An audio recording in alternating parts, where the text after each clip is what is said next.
Hello everybody, myself Rahul Devray.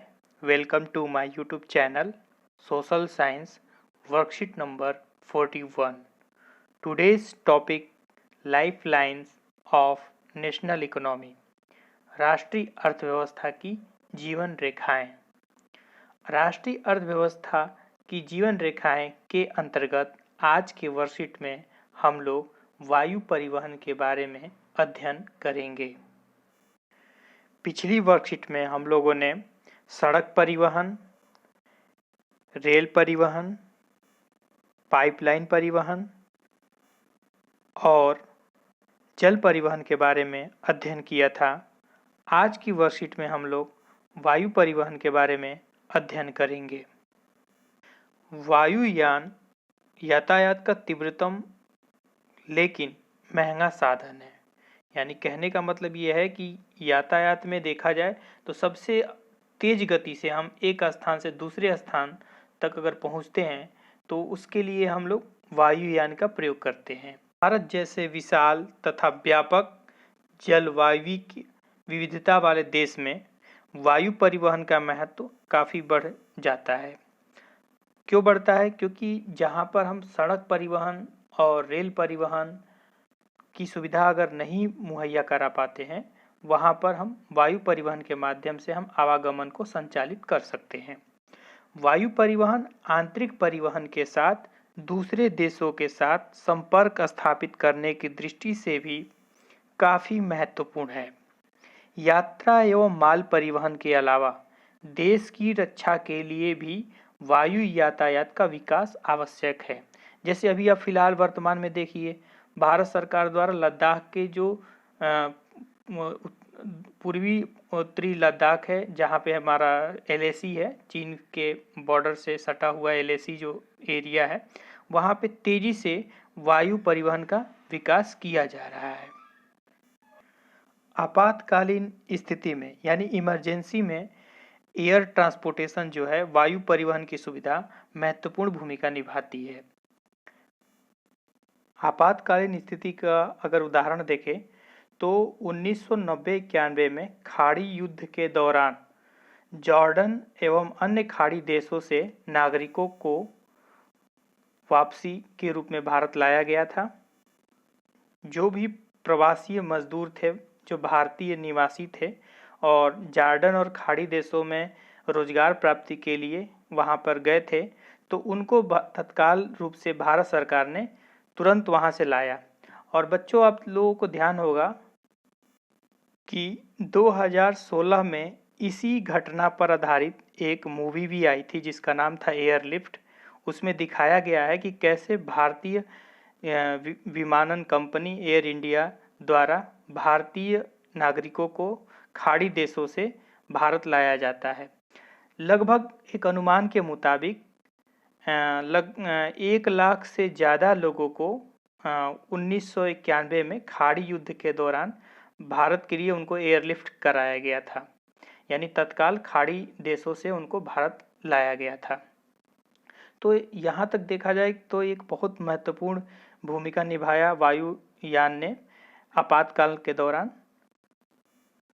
अगर हम अभी हाल फिलहाल में अभी घटनाओं को देखें तो कोरोना महामारी के दौरान भी वायुयानों द्वारा भारतीयों को विदेशों से भारत में लाया गया।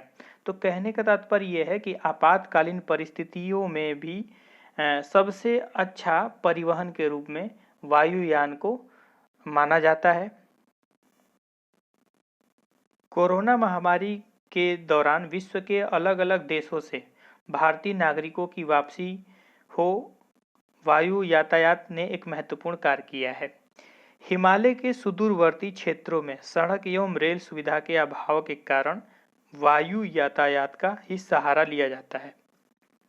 यानी कहने का तात्पर्य यह है कि हिमालय के जो सुदूरवर्ती पर्वतीय इलाके हैं, वहाँ पे हम न तो सड़क परिवहन अच्छे ढंग से विकसित कर पाते हैं, न ही रेल की सुविधा अच्छी तरीके से वहाँ डेवलप हो पाई है। तो इसलिए वहाँ पे हम लोग वायु यातायात का ही सहारा लिया जाता है। जैसे अभी तुरंत अगर आपको आसानी पूर्वक अगर दिल्ली से अगर लद्दाख जाना होगा, लेह लद्दाख जाना होगा, तो आप वायु परिवहन के माध्यम से तुरंत वहां पहुंच सकते हैं। तो वायु यातायात द्वारा डाक सामग्री भी तीव्रता से पहुंचाई जाती है। यानी रेल परिवहन, सड़क परिवहन में जितना समय लगता है उससे कम समय में ही, बहुत कम समय में ही वायु यातायात द्वारा हम डाक सामग्री को तुरंत पहुंचा सकते हैं। आइए हम कुछ फैक्चुअल पॉइंट्स को देखते हैं।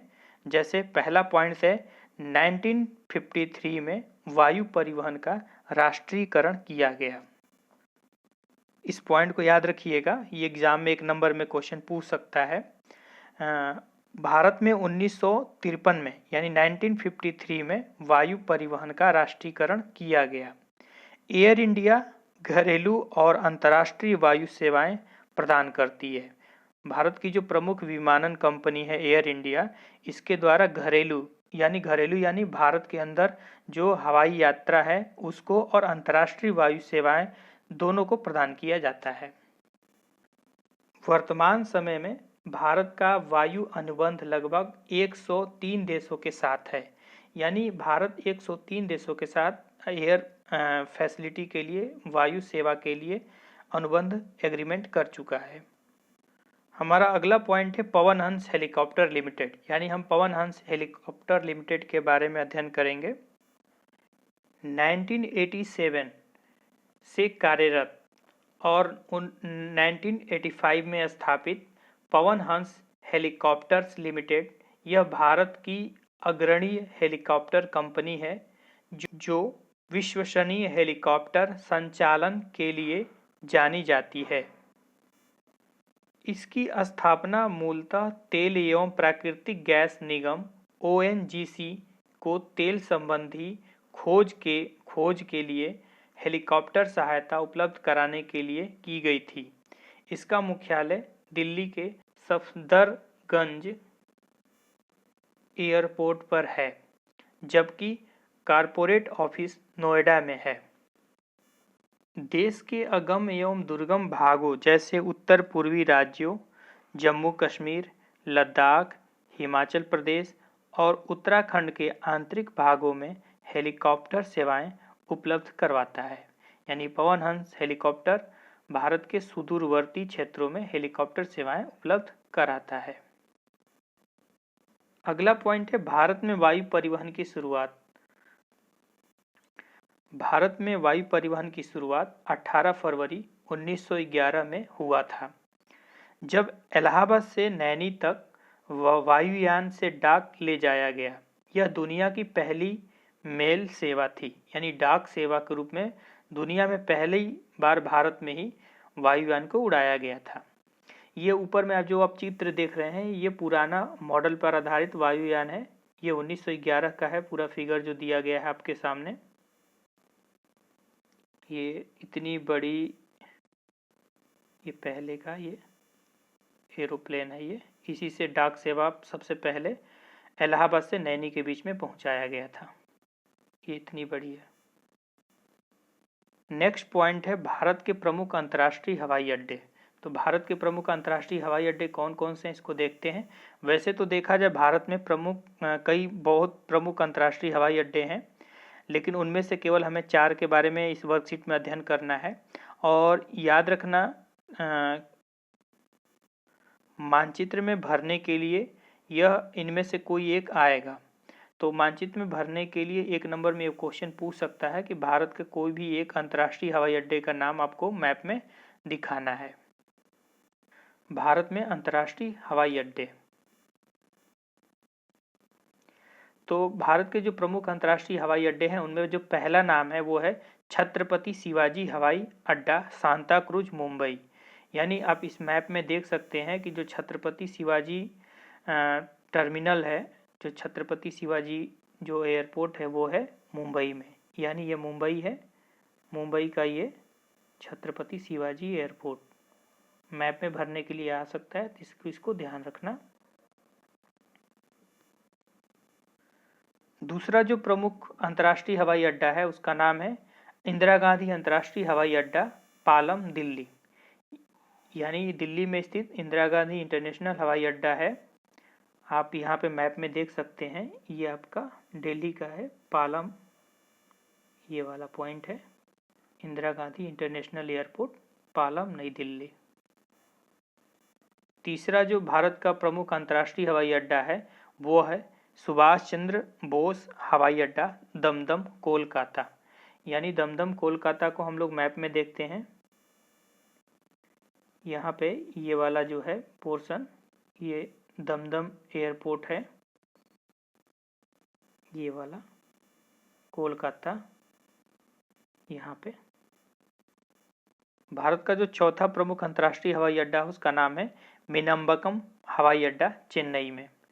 यानी आप चेन्नई में भी देख सकते हैं, यहाँ पे ये वाला जो पोर्शन है ये चेन्नई का है, यहाँ पे मीनम्बकम एयरपोर्ट है, ये चेन्नई में स्थित है, चेन्नई में स्थित है। ये तो हो गए प्रमुख अंतर्राष्ट्रीय हवाई अड्डे, उनके नाम और उनके लोकेशन को हम लोगों ने देख लिया। आइए आज की वर्कशीट के प्रश्न उत्तर को देखते हैं। आज की वर्कशीट का पहला जो प्रश्न है, एयर इंडिया से जुड़े कुछ देशों के नाम लिखिए। तो इसका उत्तर होगा एयर इंडिया से जुड़े हुए, देखिए बच्चों बहुत सारे देश हैं जो एयर इंडिया से जुड़े हुए हैं, लेकिन इनमें से कुछ ही देशों के नाम आपके सामने मैंने लिखा है।